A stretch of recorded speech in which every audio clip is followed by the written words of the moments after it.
Finalment el de Murla va aconseguir el campionat individual, aleshores ara màxima expectació, per si és l'any en què ho aconseguís.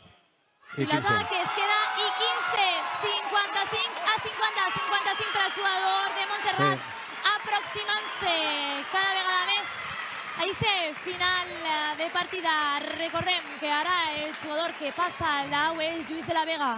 Haurà d'aprofitar aquesta ocasió per a no voler deixar que s'acabe i que aconseguisca el seu rival.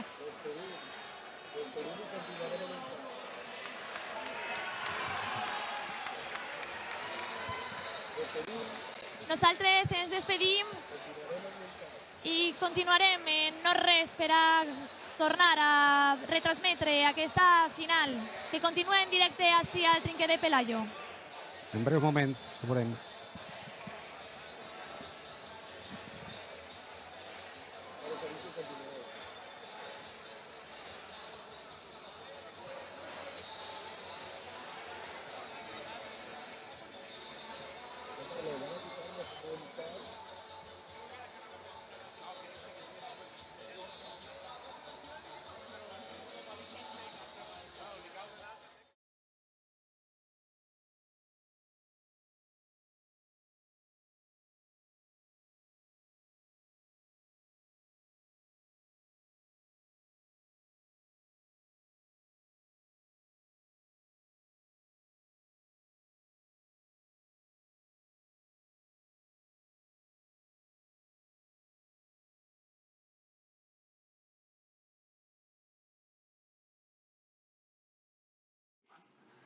En cuanto a la pilota asumo claramente el error cometido por mi persona en cuanto a cortar la final de la retransmisión de pelota, aunque se mantuvo en un catch durante toda la retransmisión hasta el final, y he pedido mis disculpas directamente a la Federación a través del presidente de la pilota, en el que, bueno, pues repito, un error de cálculo por mi parte que lamento enormemente.